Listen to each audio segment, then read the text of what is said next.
We welcome you to the Education Unlimited's weekly Zoom event.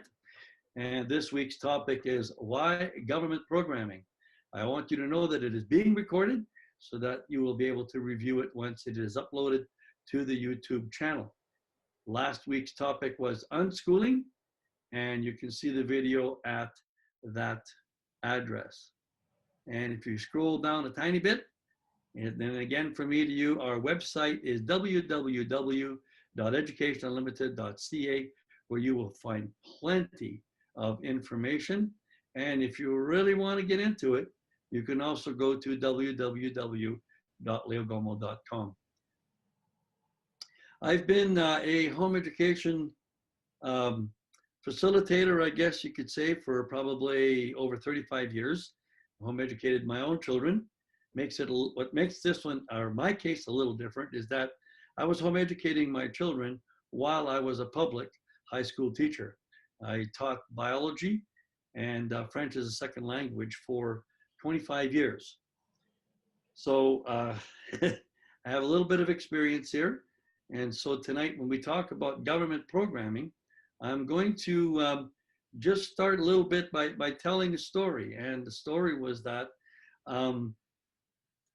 I had excellent results. As a matter of fact, I'm going to boast a bit. I had the highest results of any teacher in a school, and there were 70 of them. And people were asking me what my secret was. Well, there were two secrets. One, which is a message to the home educators or people considering home education tonight, and that is my expectations. I expected my students to do well, and they delivered. I expected more than 50%. I expected more than a pass. I expected that they would do excellent, that they would do the best work possible, and they delivered. If I'd have expected nothing, they would have given me just that. So that was the first secret. But there was another secret, and it is related to tonight's topic. And the other secret was that I actually taught the curriculum. Now that sounds a little strange, but the government has a program. It's called it's the Alberta Programs of Study, and it is delivered by the government, and it is a big book that says this is what ought to be taught in this subject at this level.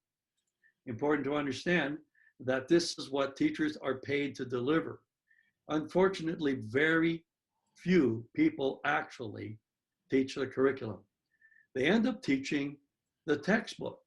So you need to understand the government comes up with a curriculum, and then the government suggests resources or textbooks that could be used to enable the teacher to deliver the contents of the curriculum. So since I was teaching the curriculum, and since the diploma exam, grade 12, was always based on the curriculum and not the textbook, I ended up with excellent results because obviously my students were prepared for the exam that was based on the curriculum, not based on the textbook. Hope everybody's following me here. Now that was really proven when the school shut down, and all of a sudden the schools were sent home. And we've heard the stories. It was an unmitigated disaster. Not everywhere, not all the time, but it was a mess. There was an awful lot of people there that simply could not teach the textbook at home. And what was even worse is that if the textbooks were sent at home, and when the parents got involved and to find out how this worked or didn't work, it was very, very discouraging for a lot of people. One mother just simply called it a joke, and it really was. And so we need to understand that there's a whole world there when we talk about government programming. So the government programming is the curriculum set by the government. That right now they're rewriting it again. The last government started, and then that got kind of sidetracked. We're starting over again to rewrite the curriculum. So if I was a biology teacher, as an example today, and I'm not, I've been retired for quite a few years, then I would, and the government came up with a new curriculum, I would have to study that book in order to understand what it was that I was supposed to teach. Now, you may find this a little bit strange, but when I went to my last school, it was a big school in Edmonton, a big high school in Edmonton, and there were probably, I would say, at least half a dozen people teaching biology at the 3 different levels. When I got there, and that school had been operational for about a dozen years before I got there, I had to ask for the curriculum for the biology program. It wasn't in the school.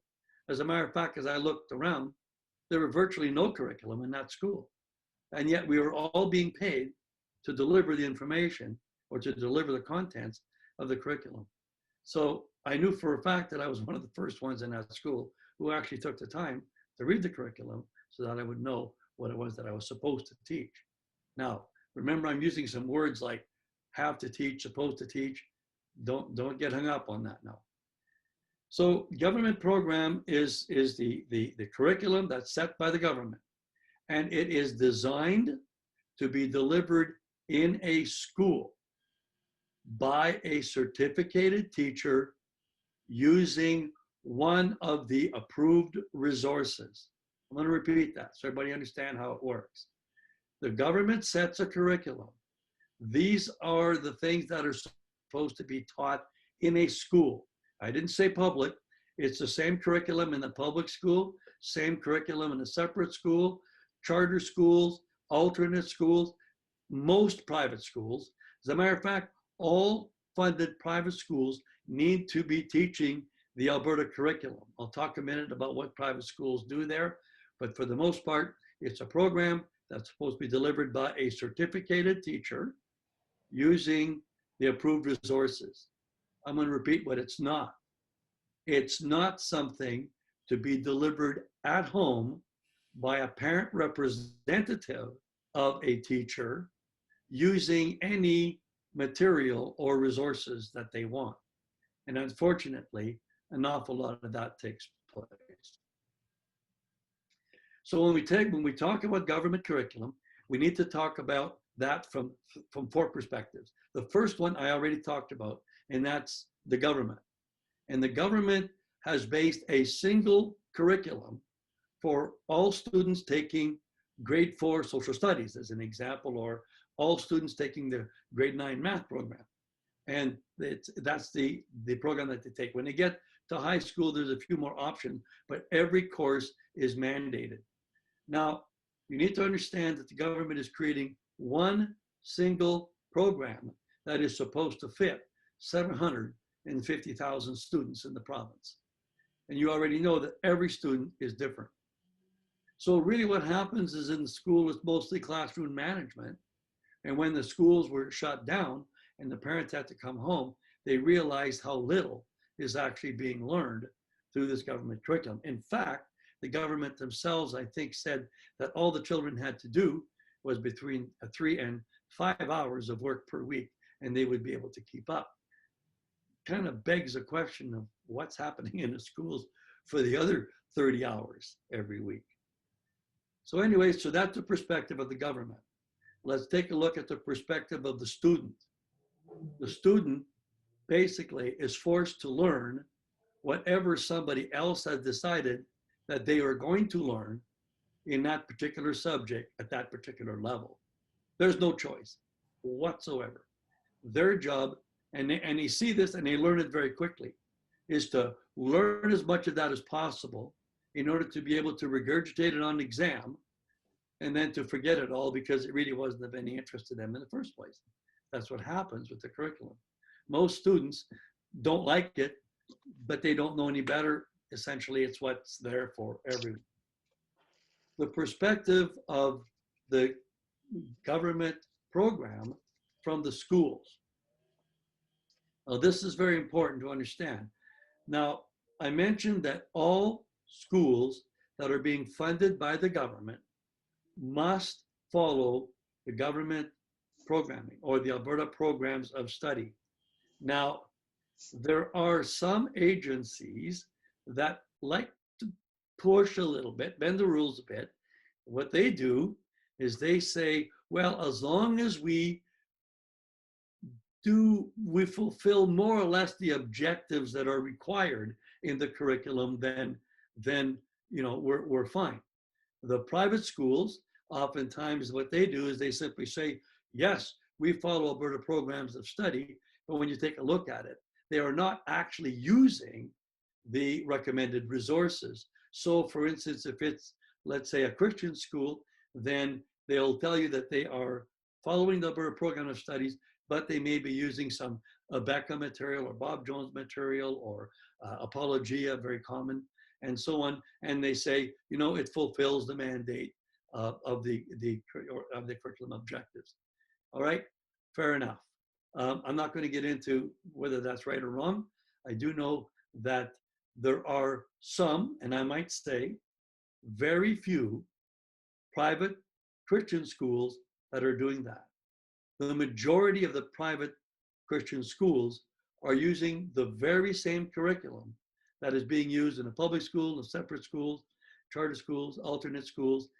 They just simply try to put their faith, you know, perspective in it, but they're following exactly the same. So most of the private schools in this province are no different than the public schools as far as the curricula are concerned.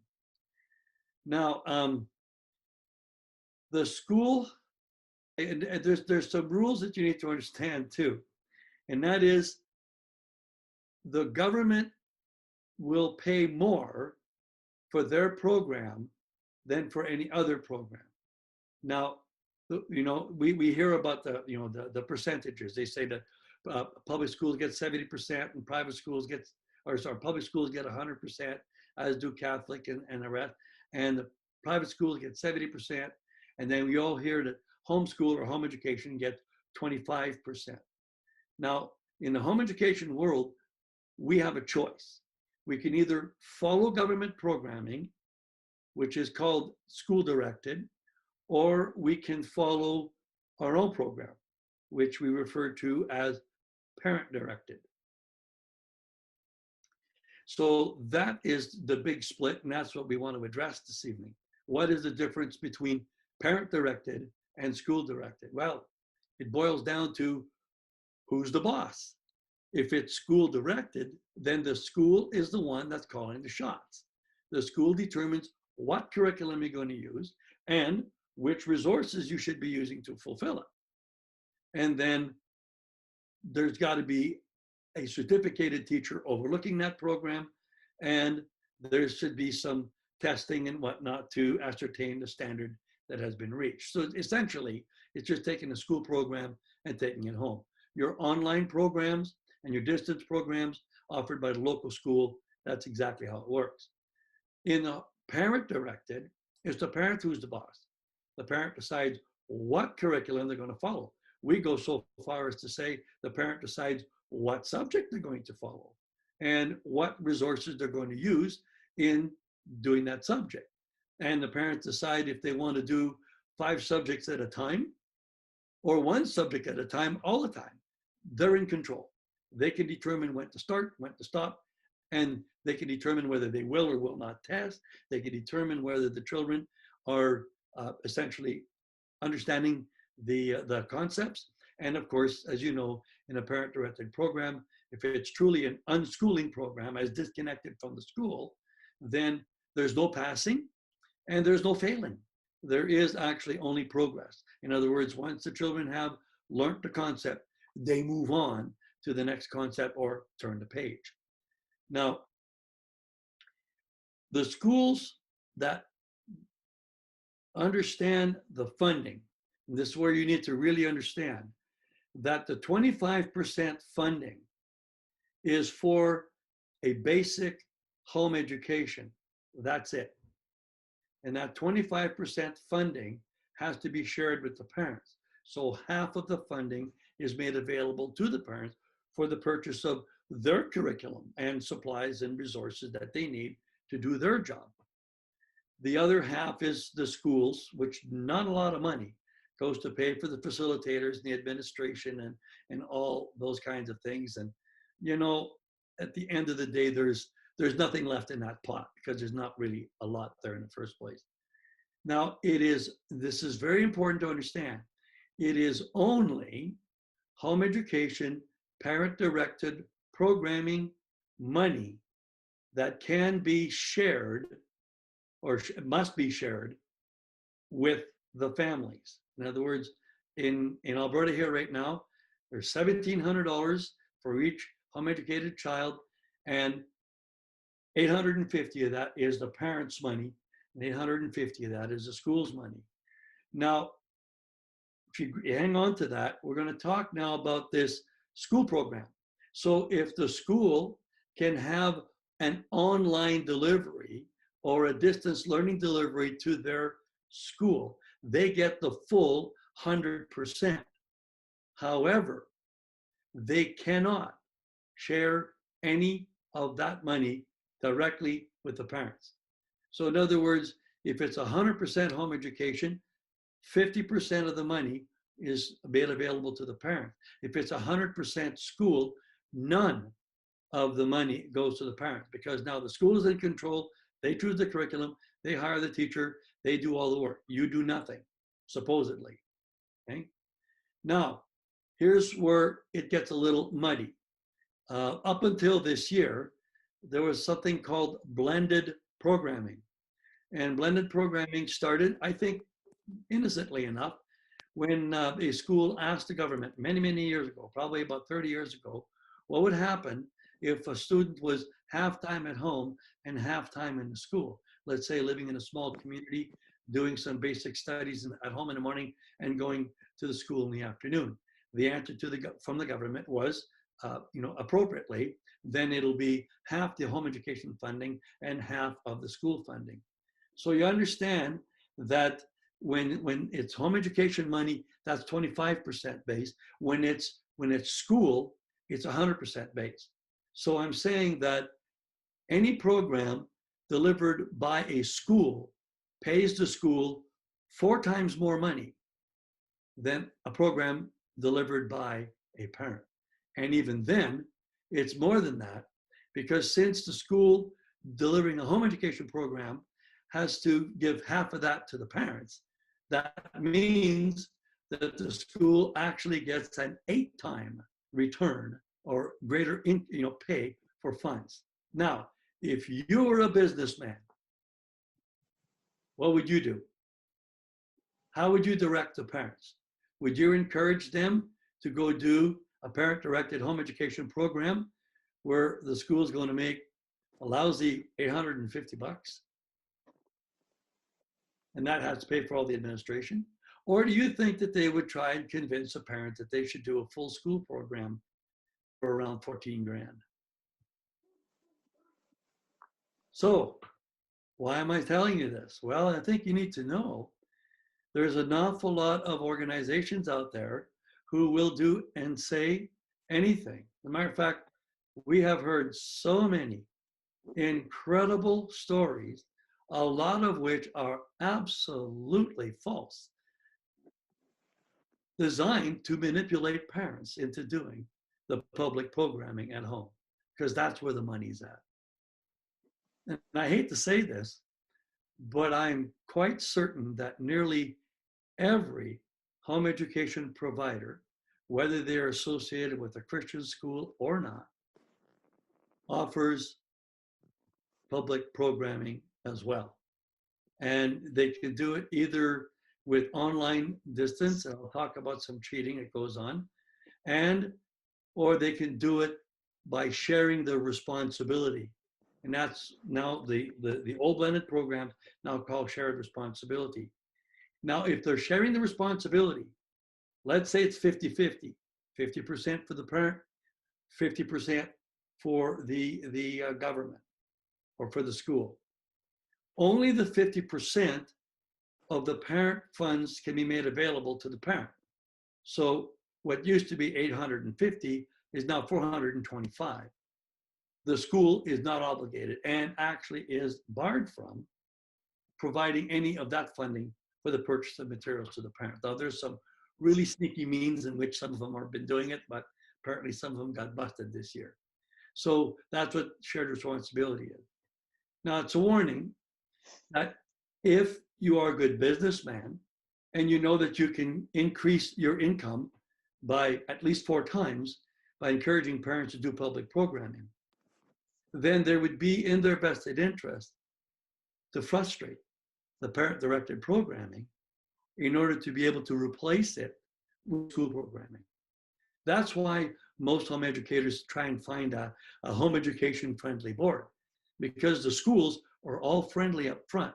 But you got to remember, and for the stories that we've been hearing, there are so many ways and means in which they are trying to fool and trick people into thinking that if they don't do government programming, things aren't not going to go well, especially at the high school level, where there's this thing called credits for every course that's taken, and the accumulation of which results, or the right combination, accumulation of right combination of credits will result in a high school diploma and a high school credit.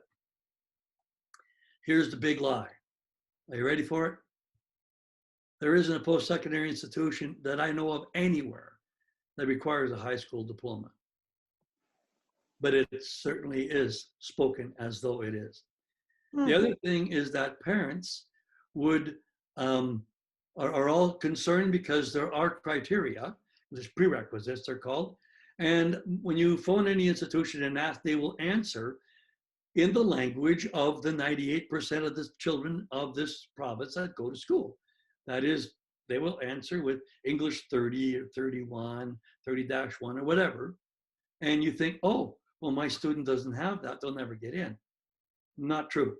There's alternate ways of getting in for students who have followed an alternate pathway, right? So I don't know if I've covered everything I wanted to say about curriculum. Oh yeah, no, one more thing about curriculum. Somebody else is writing it. And somebody else is writing it on the basis of, on their foundation. There's a premise. There's a foundation upon which all curriculum is built, everyone. And that premise for the school, for the government, is called a secular premise. But there's one thing that you really need to understand about the secular premise, and that it is every bit as religious as Christianity, as Judaism, as Islam, as any other religion or faith group you can think of. The thing is that they're actually a little bit more zealous in their advancement of their perspective, which is a religion called no God, or man being the center of the universe. That's what the premise is based on. Now, if you're okay with that, then along with that will come all those things that have come to light, especially in the last few years. And this is stuff that's sprinkled throughout the curriculum from beginning to end. So if you're comfortable with that, then that's okay. If you're not comfortable with that, like if you really truly are serious about instilling in your children your faith beliefs, then the public programming is not going to help you in that perspective. It's actually going to work against you. So that's something you also need to understand, which begs a question of why in the world religious-based schools would actually use such a curriculum when they claim to have a religious foundation. So on the one hand, they're saying one thing, and on the other, they're using curriculum that contradicts what they're saying. So something you do need to be aware of regarding government programming. So why do we use government programming? Because 99% of people don't know that there's anything else. And there's lots out there. The people, the schools out there are taking advantage of the parents who don't know what their options really truly are. And they're really, really painting things in such a way that the only way that you can be successful is to do government programming.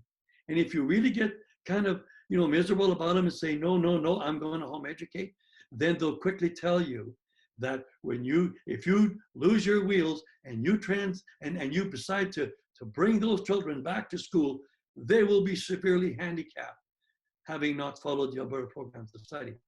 What would you call that? That's another lie. Okay, that's not true at all. As a matter of fact, the biggest problem, and home educated students do occasionally go back to school, not often actually, and when they do, especially those that started from scratch, things happen. I know in one particular place, mom passed away. Dad had 6 children. He just couldn't juggle the ball. And so he had to send him back to school. Incidentally, the end of that story is he found another wife and they're homeschooling again. So anyway, but he did have to send him to school. And here's the thing, the children were absolutely bored to tears. They were so used to learning things that interested them, that was in keeping with their gifts and talents and abilities. And all of a sudden, they found themselves being marshaled into a jail cell and told what they were going to learn today, and that they would only be able to demonstrate their proficiency by beating the exam. So again, public programming is a whole different paradigm from parent directed. As a matter of fact, it's kind of like truth. It's either true or it's not. You know, there's so many things out there that are just that way. And public programming, government programming is not parent directed programming, and parent directed programming does not have to be, look like, in any way, shape, or form, facsimile, or anything to the government program. What I'm saying is the parent directed paradigm is where you go if you're looking for freedom. And the government programming is where you go if you're simply going to be extending, where you're simply going to be extending your hand to help the school cash your children in. Now, one final admonishment, and that is when picking a board, ask if they offer government programming, and then if that's a negative, ask if you can get credits through the school. If the answer on either one of those is yes, or if they offer shared responsibility, please understand that it is in their best interest to get you to do those very programs, because it's a much better return on investment. Okay. Well, I've got a couple of people I want to introduce this evening before I go any further. The fellow standing in the mountain, or in front of the mountain, that's Gary. Gary's one of our facilitators, and thank you for joining with us tonight. And the lady who is obviously in her sewing room, that's Pam. Pam, wave to us so we can see you. Pam is, she's our proofreader. She's got this knack for picking out stuff that none of us, after reading it over several times, have seen, because it is a bit embarrassing to put spelling errors on an educational website.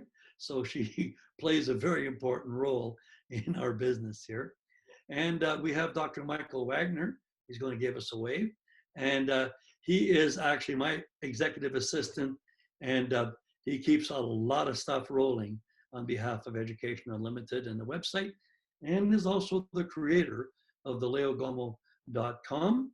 And oh, I don't know, should I name all the stuff he does? He does lots of stuff on our behalf. So thank you, Mike, for joining us this evening. I'm going to take a quick look here at my list and see if there's anybody else that I should introduce. Excuse me. Okay, now I am going to open it up for questions. Now you can do one of two things. I did forget to put this down. You can go to the bottom. There's a chat, and you can ask your question using chat. And since there's not near as many participants this time as last time, I think we could probably field some oral questions too. Some people are better at talking, and some people are better at writing. So do what you're most comfortable. Oh, one more. I just saw one more guy I should be introducing. Paul, we can only see a very small fraction of your head. There, you moved in. Give us a wave. Give us a wave, Paul. There you go. Paul Shukai is my IT manager, and he is now taking on an impossible role. He is doing a good job at learning it, but boy, I think all of us right now are on a very serious learning curve. So Paul, thank you again for joining us. All right, open for questions.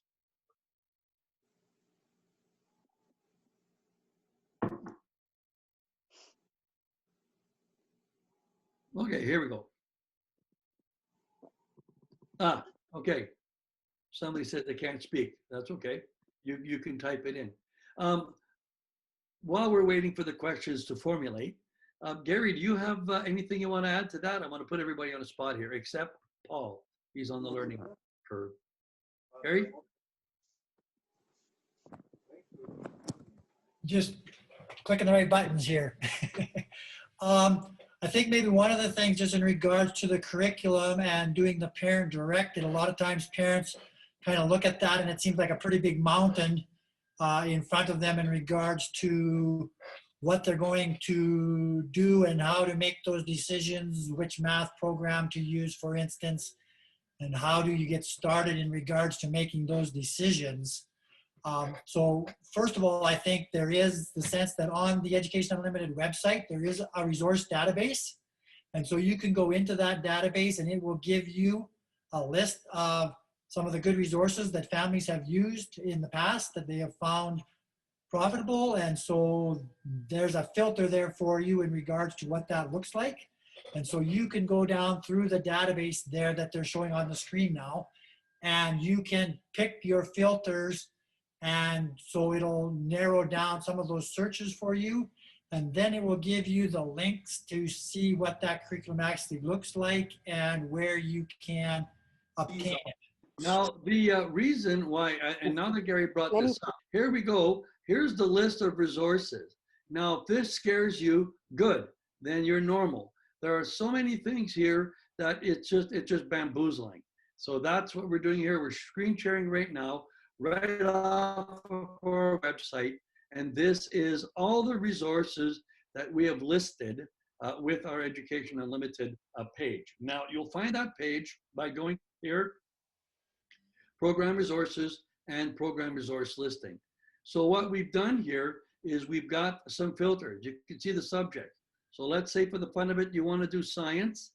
And let's say you are looking for a vendor who is doing science, or let's say a website even who is doing science, and let's say science at the primary level, and that you're interested in whatever. So you'll see here that our list has now been greatly reduced. So that's what the filters do. They just separate the different things for you. If you wanted to look at the secondary and take away the primary, there's the list. And if you wanted to do, let's say, online courses, then again, it gets smaller and smaller the more specific you are, but that's what the resource listing are about. This is our answer to the standard government programming.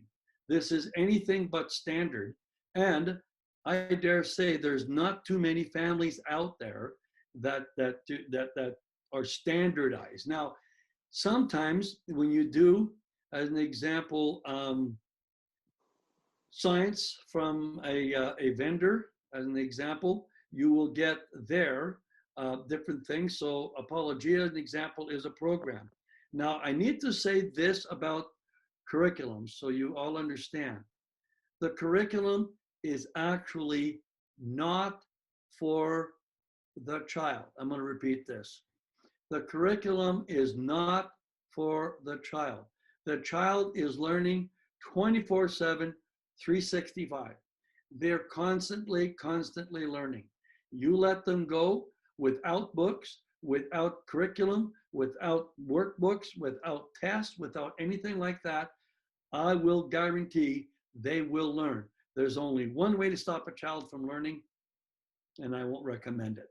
So they will learn all the time. The curriculum is for the parents or the mother if she's doing most of the teaching, or the dad. Sometimes dad does the science and mom does the English kind of thing, however it works. It gives the parents some structure, and you feel a whole lot more comfortable with that, because not many people are really truly comfortable with with being, if you will, what a lot of people say is loosey-goosey. But that essentially is what unschooling is. Unschooling is simply not doing what school does. And school is all about curriculum, every subject, every grade, and we are about learning what the children are interested in.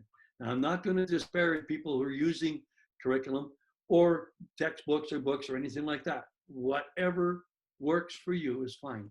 but do understand that curriculum is not mandated because it's called either government directed programming, which uses a curriculum, or parent directed programming, which can use whatever resource there is. You know, dad's shop is an immense resource. The kitchen is an immense resource. So really, in the end, we're talking, when we talk about curriculum, we're talking about tools we are using to help our children learn what interests them. And being parents, we want to be real good and sure they do get some basic skills. So we expect them to be able to do some reading, good reading. We expect them to be able to write a letter to their grandma without embarrassing her. We expect them to learn the math that they're going to need to survive in this world. Those are called skills. And skills is hopefully what the schools are working towards as much as the parents. We just have different approaches. All right, let me see if anybody's chatted in a question here. Yeah, I do. My question, you can see it's to everyone here. I'll read it out loud so I can see for myself. My question is, how do you homeschool 3 kids of different age as a parent? How do you make sure they all get what they need from you regarding the important knowledge? And this is my biggest challenge, I feel. All right, thank you. I think it's Balush. I hope I didn't misspell or mispronounce. Thank you for that question. It's loaded with all kinds of things. All right, first of all, you need to understand that as soon as you were a parent, that minute, that moment, you became a teacher. Every parent is a teacher. Not every teacher is a parent, but every parent is a teacher. So that's first thing you need to understand. Juggling 3 kids, yeah, that's lots of fun. There's so many ways we can answer that question. Maybe I should just ask somebody else. Pam, you want to take a shot at this? How do you teach 3 kids? How did I know you were going to ask me? Well, I had 3 kids that we were educating together and a toddler when we first started. And you can teach them all the same thing, but at different levels. Mostly what I've tried to focus on was teaching them how to find information. And, you know, for the younger ones, how to read, how to write, and everybody could do that together. And then we did games. We spent half our day playing games. And the kids thought they weren't in school. They weren't, but we were just learning in a different way. And they just thought we were having fun. We played math games, we played word games, we played language games, we played all kinds of games. And but they learned really well from each other. And then they would teach each other. They would listen to each other read, and they would compete with one another. They each set up a little company, and they would compete with one another to see how much pretend money they could make in their pretend companies. But that was math, and they didn't even realize it. We would go grocery shopping all together, and they would tell me whether the oranges in the bag or the oranges by the pound were the better buy. And they didn't even realize, they thought I didn't know. But they learned the math. So Pam, where Yes. did you get your inspiration for the games? Like, where did you get the ideas from? Like, I'm totally brand new to this. I grew up in the Soviet Union system, so I'm very structural. So for me to go out of the structure and say, okay, we're going to be at home playing games, it's like science. Rocket science for me. Well, we used common things, everything from cards, because they all have numbers on them, right? Like playing cards, or dominoes was another one that we used for math. And we would use them sort of like flashcards, or they would make cards and put them on the floor and use them like hopscotch, and you had to add the 2 numbers together, or multiply the numbers together or whatever in order to go to the next step. So, and there are a lot of games at like educational games at places like Education Station and places like that that you can get. But just go to your cupboard. Any games that you have, Monopoly even. You know, they learn. Monopoly is a great game. It is. Uh-huh. It is. So Good. was it ever your concern that, okay, let's say, so my daughter, she's the oldest right now. She technically goes to kindergarten next year. Was it ever your concern that she is gonna be learning at this level, and then the youngest one is, for him, it's gonna be too advanced, but for her, it's gonna be too easy? How do you It- bring them to the middle? It's you don't bring them to the middle. You teach to the most advanced, and the other Okay. ones catch up. I spent about a year and a half of my life as a child in a one-room schoolhouse where we had from grade 1 through grade 12, and there were about 13 students. Oh, wow. And so when the teacher put stuff on the board, even the grade 2s were learning what the grade 6s were learning or the grade 9s were learning. And, you know, because you pick it up, right? You look at that big word up there, which you don't understand, and you go and find a dictionary, or you ask somebody, what does that mean? Mm. No. Okay. And so Okay. the younger ones will pick up, but always teach above their level, always read above their level. We read the classics in their original form. And my 5-year-old at that time, like by the time he was 5 and we were reading that to him as his bedtime stories, he was laughing his head off. And his older brother, who's 12 and a half years older than him, was away from home, coming home and reading his bedtime story to him. And he said, why is this little guy laughing at what I'm reading? And I said, because he understands what you're reading. You maybe don't. Awesome. Thanks so much. Now, to answer that question, Valush, is that you've got here how to make sure to get what they need from you regarding important knowledge. That's another big trick about the curriculum. We all think that somehow the government knows what the children need. Folks, they don't know your children. I remember when I first started home educating, I was teaching in the system where I was home educating. And I got a phone call from the chairman of the board, who was very upset with me because I had a reputation as being a good teacher. And my pulling my children out of the school really spoke volumes about what was going on in the school. So he wanted my children back in that school real bad. And so I asked him, I said, okay, are you telling me you could do a better job of teaching my children than I can? He said, yes. I said, okay, let's start by having you tell me their names. And he couldn't. He doesn't even know their names. And he's telling me that they're going to be able to do a better job at teaching the children than I can. Folks, you can't go wrong. You can't go wrong because the children are going to learn what they need. You see, a little something about parenting that we never think about. We're always fretting over something we have absolutely no control over. And that is the children's future. We don't know where they're going to end up. We have no idea. But we do know this, that God has put us in a place where we help them get there. It's a tough job because we don't know what that is. So we help them with the skills. And when they need a particular skill, they pick it up. We are created to learn what we have to learn to do, what we have to do when we need to do it. So it's a whole different paradigm. And that paradigm of government, who somehow has convinced the masses that they know better than the parents who have a lifelong vested interest in what that child is going to do. So there's no pass, there's no fail, and there's no comparing. There's no ahead, there's no behind. And what do they need? Well, whatever happens to be on the table today is good enough. And if they need something else, they'll tell you, or they'll search it out. And even though we are the parents, oftentimes we find ourselves following. I mean, how many times have home educated parents heard children come back and say, hey, Mom, did you know that? And give you information you've never ever considered before. But that's freedom in learning. That's another thing I should point out. There's two words that I need.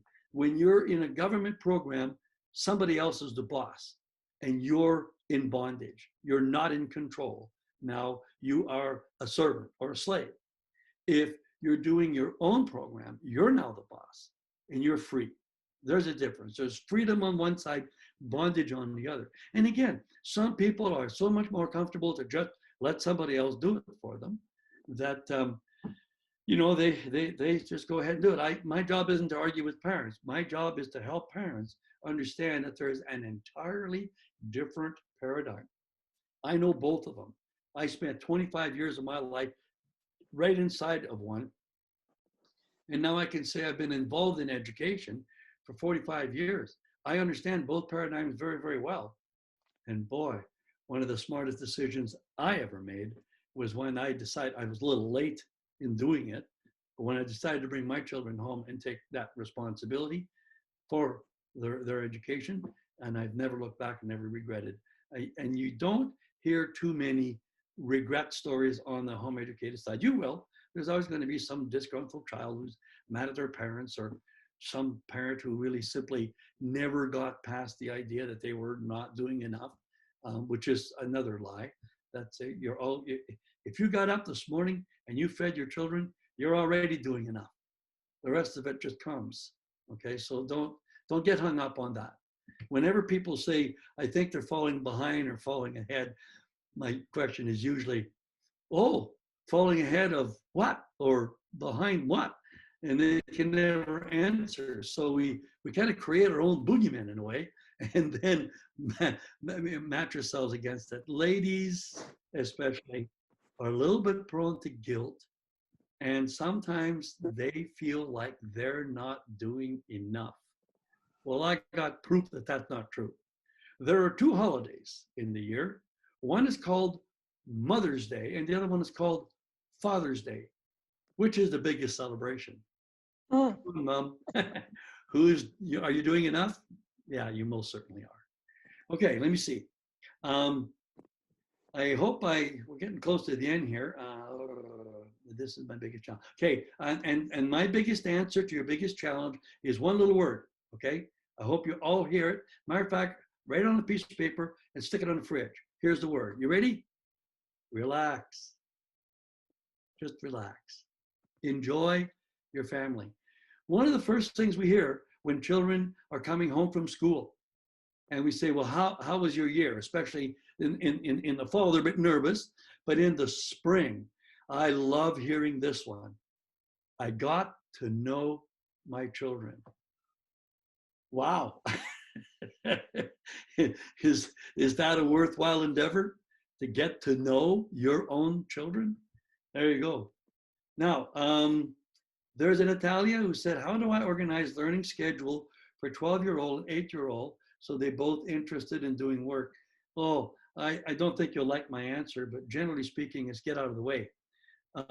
Because what happens is that sometimes we get so hung up on we need to do this and we need to do that, and we become almost regimental, and mom becomes a sergeant. I had a mother one time saying, I don't understand what's going on. She says, I'm doing everything I can to make my son learn everything I think he needs to learn. And every time I said it's time to start school, he runs away. He runs out of the house, and I have to chase him in order to get him to sit down and do his books. What part of that doesn't the mother understand? I said, why don't you just try loving him? Never mind shoving his stuff down his throat. And she tried that. What a big difference. That's what moms are supposed to do. And a loving mother will make sure her children eventually learn to read. Maybe it's 6, maybe it's 8. I've seen it as late as 17, but I've never seen a home educated child that never learned to read. Of course, you're going to do well. You don't want your children to fail. You'll do everything you possibly can. I mean, failure is a good thing because that's how you learn. But I mean, failed miserably in life. You're going to put stuff in. But you've got to remember, you've got a vested interest. You're going to see this child this year, next year, the year after year. I have students, matter of fact, one of the home educated moms was just telling me that I was her teacher. Okay, I don't remember, it's a long time ago. But I don't remember her. I know I put everything I could into that child because I was a very dedicated teacher. But I don't have to live with that. The parents do. You have much more at stake. and many more reasons to really seriously get an excellent program.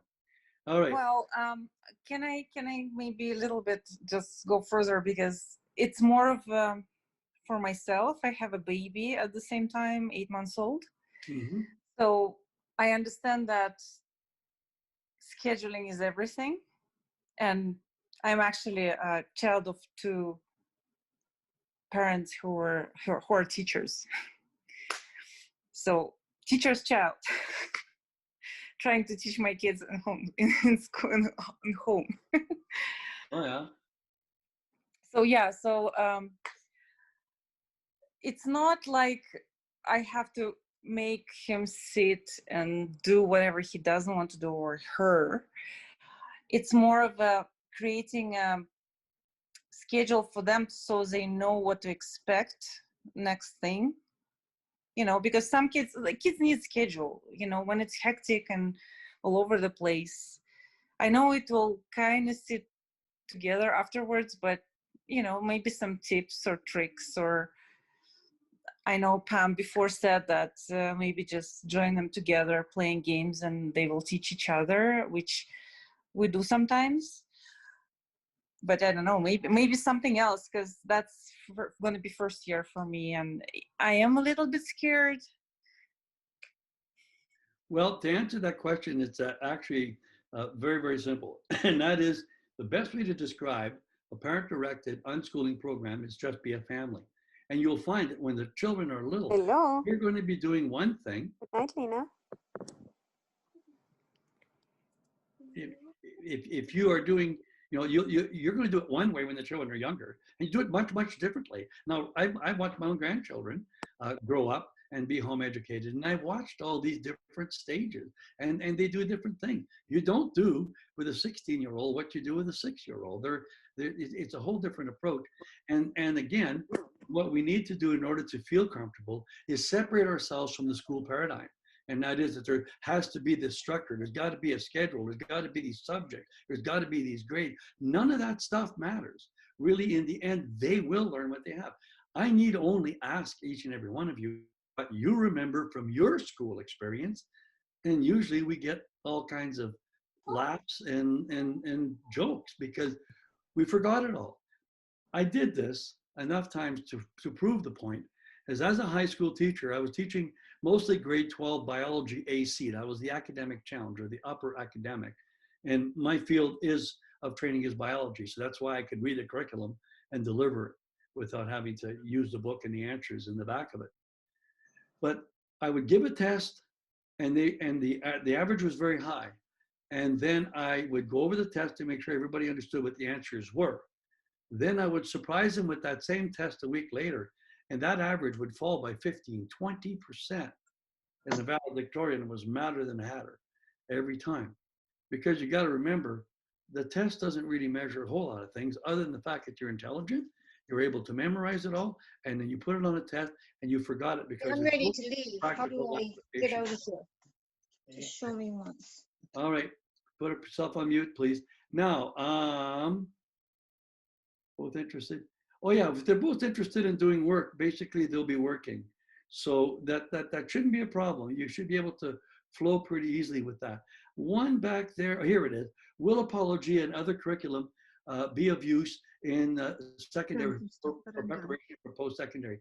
The post-secondary level, which I say is actually starts around 13. Matter of fact, our transcripts kick in at 13. Place where I could leave, and I tried that. Gail, you want to put yourself on mute, please? I think I can do that myself. Okay, there we go. All right. Yeah, just the background noise is a little bit loud. So what happens is that when the children get to the secondary level, then we have an entirely different conversation, because that's you know, it's much different there. Apologia is absolutely excellent programming. As a biology teacher, I only wish that I could teach. I'm going to share something here. And this is the truth. I know what I'm talking about here. I taught grade, well, 10, a little bit of 10, mostly 11 and mostly 12 level biology. And when my children were being home educated at home, here, home educated at home, duh. Um, they had a Bob Jones life science book in grade 7. And that grade 7 life science book had more biology in it than biology 20 and 30 combined. And the reason is because they didn't spend all their time trying to indoctrinate the kids into believing something. They were actually teaching facts.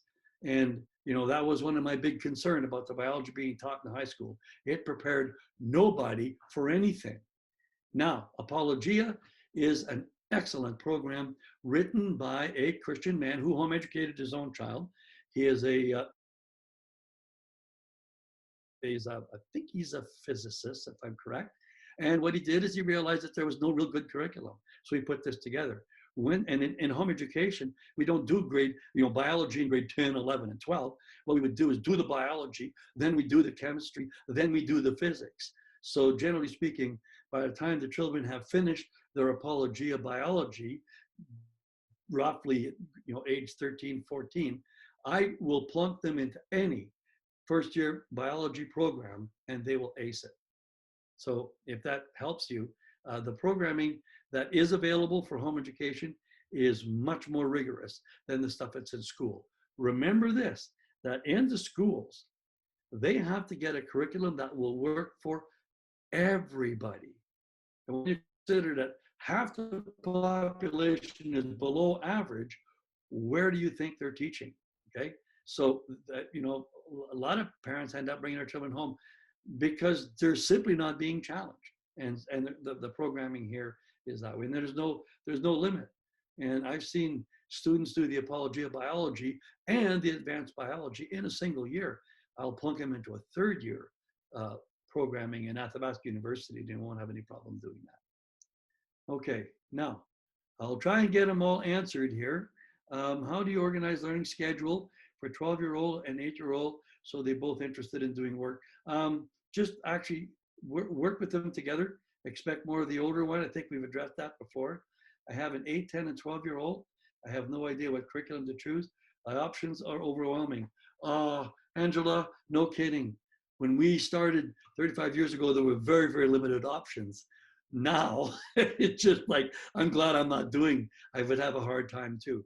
So if you really, really don't know where to start, this is your very, very first year, and you're coming with a fair amount of school baggage because that's kind of all you've experienced, and that's where the children have been all this time and so on.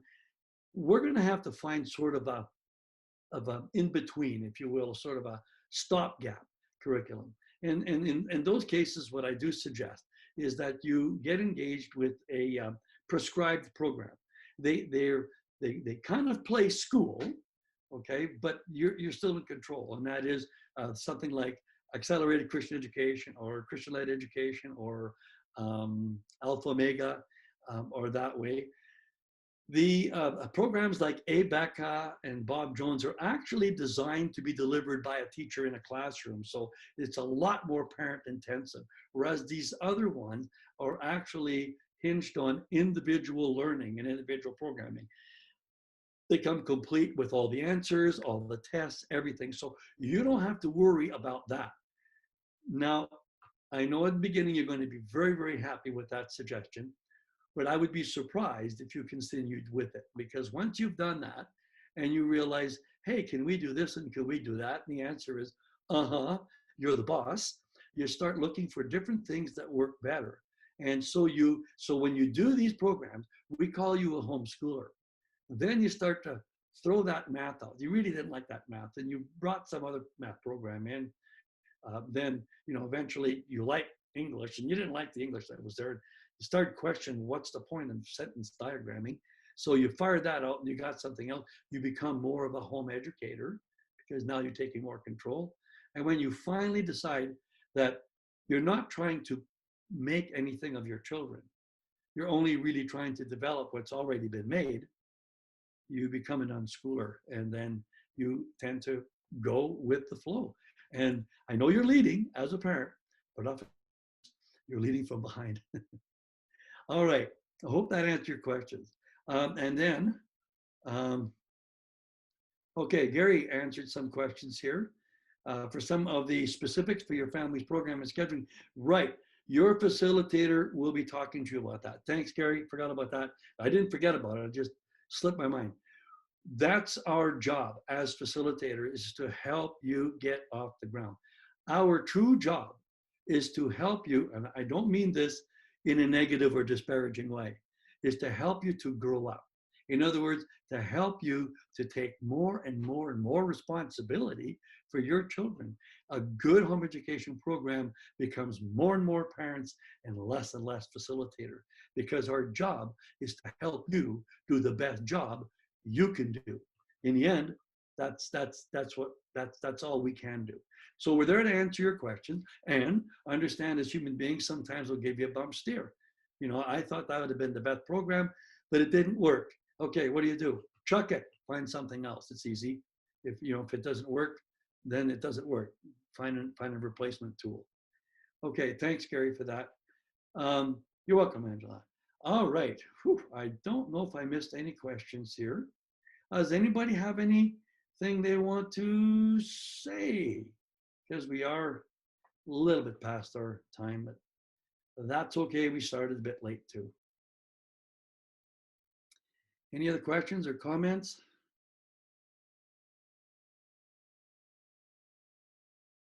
Well, I guess it's going to be easier if I ask it than if I type it. So if I sign with the board, what do I expect next?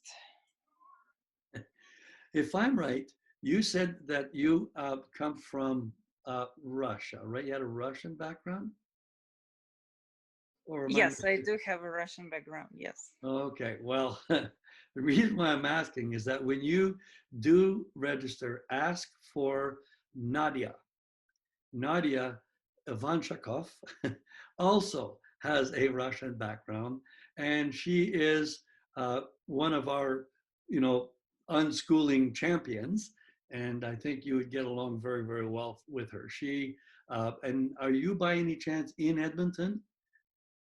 No, I'm in Calgary, and yeah, I spoke to her. Okay, yeah, she's the lady that would probably be sure to put her on your application form, because we don't know. We just get people applying and we don't know who talked to who. But Nadia will help you all the way. She'll get things going. She'll help you in the beginning. She'll and we do correct parents, but we do it very, very gently. We don't even let them know we're correcting them. Usually we ask questions. Is this working? And when the parent says no, I say, well, can we offer you some advice? And when they say yes, then we do, to the best of our ability. And again, if you're looking for perfection, you're not looking in the right place, not on earth anyways. So we do the best that we can. And I dare say that we are probably the province's foremost unschooling and completely uncompromising, in that, back to where we started from, we have never, ever done public programming. We have never done government programming. We have never assigned a credit. On that note, there are schools that are really, really cheating here, where they simply have you parent-directed program and said, oh yeah, that's exactly like this, and then they give it. I already started by saying most teachers don't know the curriculum. I'll guarantee you there is not a facilitator out there that knows the curriculum for every subject in every grade. So anybody who is doing that is cheating. Okay, now that's a negative note to land on. So back to the government programming, we have never done it. And here's a positive note. To the best of my knowledge, everyone has been fine. We have graduated thousands and thousands of students. They're all doing well, as far as I know. Now, they're not going to get a hold of me and say, oh boy, this is a crash, but they're no worse than what goes on in school. And I think it's fair for me to say that they end up far better, because we have not tried to make them fit boxes that don't fit them. We have allowed them to be comfortable in their skin. And that is the biggest plus to just being a family that there is. You will not find love like you will from the parents. On that note, that's a positive note. We'll bid everyone good night. Thank you so much for joining us this evening. If you are interested in joining, becoming a part of our family of families, you need to go to our website, educationunlimited.ca, to contact. And then when you go to the contact us, you'll see there's an application for registration. All that does is just puts us in touch with you, gives it a name, a number. You can tell us a few things about yourself, and then you can expect to receive a call back from the office. Having said that, I need to warn you that this is a very, very different world that we are in right now. And we are not quite overwhelmed, but we're getting close to being overwhelmed with applications, and at which time we're going to have to make some hard decisions. So if you think that we're the organization, I recommend that you make a move quicker rather than later, because I think that, and I think I'm speaking for everyone. I think that there's going to be so much change taking place, and there's so much work to do to be able to meet all the criteria in terms of registration that some people are probably, well, some have already started cutting off the applications, and more will be doing so as we approach the end of September. All right. Thank you very much for your evening and for your kind attention. And I wish you all Godspeed and a good night.